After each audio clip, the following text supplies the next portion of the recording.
What is going on, everybody? Welcome back to another Code Peterson tutorial. And in this episode, we're going to start building our tiles that can be used to make our levels in GB Studio. When we're creating our levels, you actually have to kind of put some thought into it ahead of time, and you build all the tiles that are going to have all the patterns and all the shapes and everything that you want to be in your level. And then once you have all those built together, then when you start putting together your level map, you like put those little tiles together and build it that way. If you've never done anything like this before, it seems a little weird at first. And there's just a lot of front loading with this where you're trying to think of everything you'll need ahead of time. But the more you do it, the easier it'll get.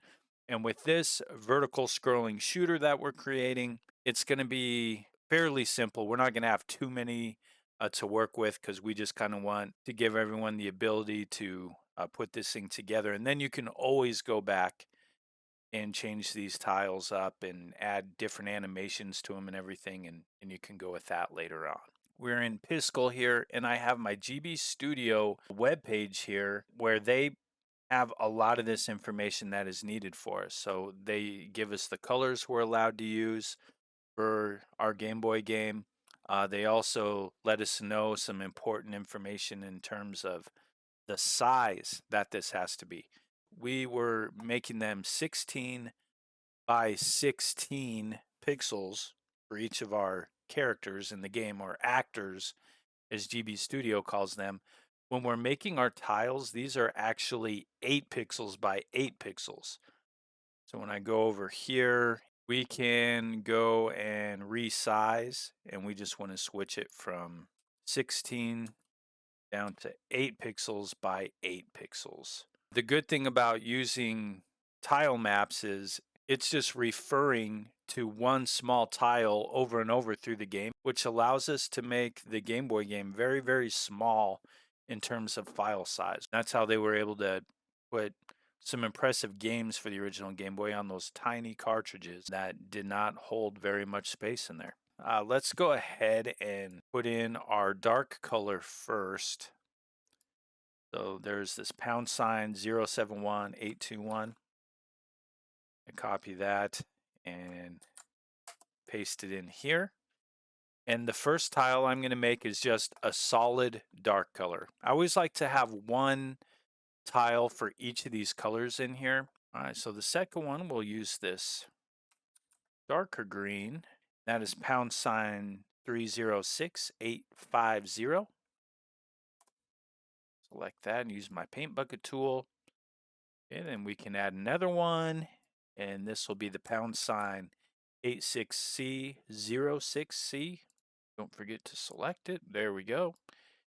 And then # E0F8CF. Copy that. Put that in here. I'm going to Control Z to undo that. Add my frame. There we go. So I have one frame for each of those 4 colors. And that also means over here they're going to be showing up in my palette. And we're good with that. All right. Now the water in my game, I just want the water to be lighter colored. I'm going to try to have all of these sprites be as light a color as possible. It kind of settles in the background, and the aircraft and the vehicles in our game really pop out by contrasting with that, especially with the Game Boy. You don't want it to be too busy when we're only allowed to use 4 colors. Go ahead and start with a water sprite here. And I'll duplicate this lightest color here. And then I'm going to choose my next lightest color and use my pencil tool. And I might just put some waves in there. I might even duplicate another one and give this one like a slightly longer wave. For the grass layer, I will use this here, and I'll duplicate it. And then we have 2 different options we could go with on here. We can either go with the lighter color for the grass, or we can go with the darker color for the grass. So let's see. Maybe something like that. Or we could go with the darker color. I think that works well, and it gives us a little contrast from the water on there too. I want there to be something where we can see when the land is next to the water so it doesn't look perfectly flat in those areas. We can duplicate another one of these. And this one, maybe this will be like the top of the area here. And then if I use this darker color, something like that, and I might even just go something like that and then fill this in with light. And then that'll be like the land, and then we have kind of this shore or shadows or whatever, and then down here is the water for that. And if you wanted to, it's kind of up to you, but you could put a wave there in the water. So that's going one way. Let's duplicate another one of these, maybe move it right underneath that shore. And then maybe here we could go something kind of like that. In our tile editor, we do have the ability to kind of flip these, go in different ways. So I think that'll be fine. And I might actually even just go change it and do something similar to that. I think would be fine too. We could even put green areas on there. That'll be okay. And then we have something down at the bottom of this. Duplicate this one more time. Maybe here we'll go something like that. That'll go to the water that way. All right, so we have these different solid colors that we can use. We have this area here with the kind of the grass. We have this top area where we can see some of that shoreline there. That'll be okay. And then we have this going down the sides, and this moving up here. And then we have these.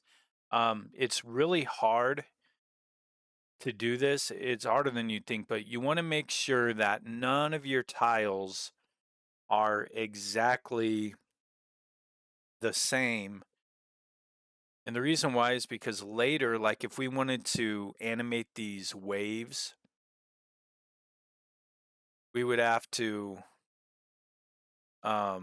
you can only animate them if they're totally unique and different. So with that kind of in mind, I guess, let's actually kind of duplicate one of these waves. So later on, we may decide to animate some of those waves. That'll be all right. And we can do something like this, maybe. And then for this one here, maybe we duplicate this one.